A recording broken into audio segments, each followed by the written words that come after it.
Hey, how's everybody doing? I am Lee Hill, your hair coach, and today I am talking to you about 5 steps that I wish I would have known to stop my hair from breaking off immediately, all right? So a lot of us may not know this. Like, you may go to a friend, or you may be doing your own hair color service or a relaxer service or a treatment service or whatever the case may be, and you may use that product and then your hair starts falling out. You start seeing it shedding, or you may dry it out, relax it, style the hair, and then as the day goes on, you'll start seeing your hair just shedding. You wake up in the morning, you see it all on the pillow, you brush your hair, you see it in the brush, and you're like, oh my gosh, I'm losing a lot of hair.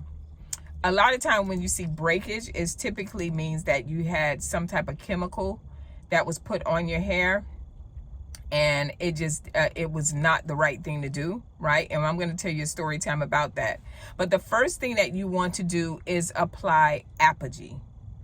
Now, I learned this from an old school hairstylist when I was in Orlando, Florida. She was like, when you see breakage, you immediately do an Apogee service. And at that time, I don't know Apogee now, but it's a protein. But what happens is you apply that. They had these little packets, and they were like $3 at that time. This was like back in 2000 and I want to say 6 or 2005, but they were like $3. And then you would I'm sorry, I'm at work. I'm like, is that my friend? But anyway, you would take it on dry hair. You would apply it all the way through. You would, wrap yourself up, because it would stink. It smelled like throw up and something else. But you would put the towel on, put a cape on, and pour it all through the hair, and it would turn hard, right? This is why you're having a chemical breakage, right? And once you did that, you would let it sit on. You would sit under the dryer. You would let it sit on, and then you would rinse the hair, and then you would put the Apogee conditioner on it to bring that pH balance back down. I wish I would have known that, because my hair, when I did that, I was young. I think I was like 21 or something like that. And I did it. My hair came out immediately, and I was like, wash it. And the more she washed it, it just came out, right? So that's the first step I would have did. The second step I would have done is make sure that my pH balance was at least a level 5, between a 5 and a 6. You really want it at a 5, right? Acidic.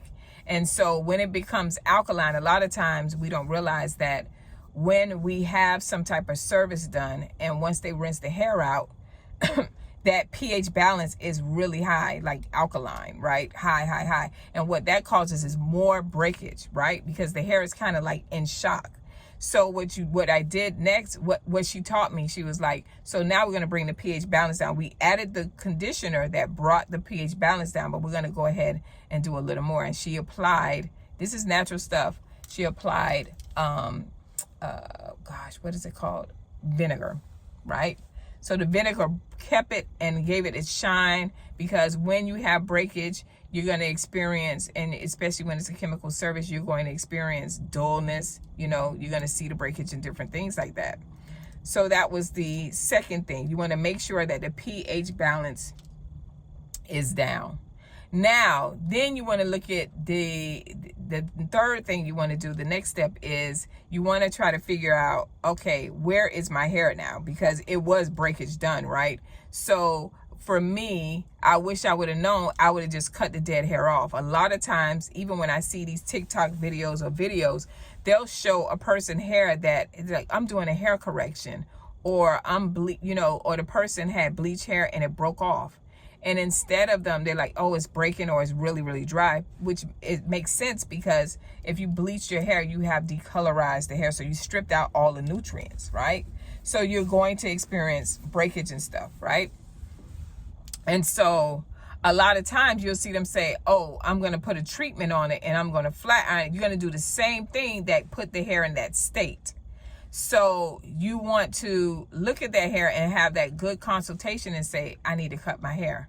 Because that hair, if you have fried it or whatnot, or it's bleached out or whatever, and you can't hold, you'll know because you're going to test it. You're going to be like, can I put color on it? If the color doesn't stay, it's done. It's fried. It's dead hair. If it feels strawy, it's done. It's dead. It makes no sense. So you're going to have to cut your hair. You know, you may not, a lot of hairstyles like, no, you don't have to do that. We can say the hair. Yeah, it'll be soft for that day, a couple of days for the treatment that they do. But it's going to always go back to its dry state because of the fact that the hair was fried. You can't bring that back. I don't care what they tell you. I don't care what Pantene commercial you see. You cannot, once you destroy or fried the hair, you can't bring it back. It is, you'll have it soften for a little bit, and then you wake up in the next day and it's dry again, and you're putting all kind of oils and different things on it, and it doesn't work because that hair is dead. Even though our hair is dead, the extended hair is already dead, right? But when you do something like that and you see it's fried and it's not holding anything, won't hold the curl, it won't, you put the color on it, it won't, you try to put a color on top of the bleached hair, the blonde hair, you try to make it auburn or red, and the color just falls through or just fades out. It's because the hair is destroyed, right? So I would tell you to consult and look for a haircut if possible. Cut the dead hair off and live your life. You probably be real cute with it anyway, you know, or cut the dead hair off, or add your extensions or your wigs or whatever you want to do, but cut the dead hair off. It is serving you no purpose, and it looks really, really bad. All right, so that's the fourth thing. And the last thing I would say, which is number 5, is stop doing your own chemical services and let someone professional do it, right?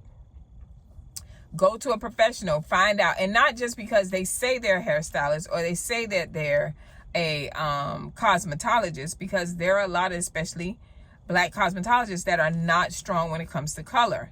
So what you want to do is ask, are you a colorist? Do you have, do you understand what, not do you understand, I don't want to talk to them like that, but you want to say, I need a color correction, or I need this done, and be willing to listen to the person, and then go back and do your research and say, okay, she said, these are the steps that she does, so let me check on it. You can Google that and make sure, like, okay, she's doing it right.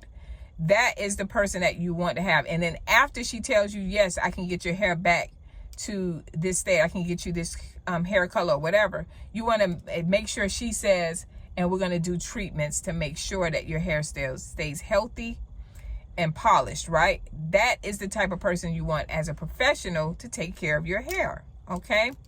So I hope this video helps you. Now, I do have a course that's called Shed No More, and this is some of the things that I haven't gone into in depth about the different steps and other things that you need to do to restore your hair, but it is for those that are experiencing hair loss or that have lost their hair and they're like, how am I going to restore your hair? This course will help you out. There is a free video. I'm going to add the link at the bottom, but there is a free video that's going to tell you what all the course offers you, and go ahead and watch that video. There is a gift at the end, and I hope to see you guys in the next video. All right, bye.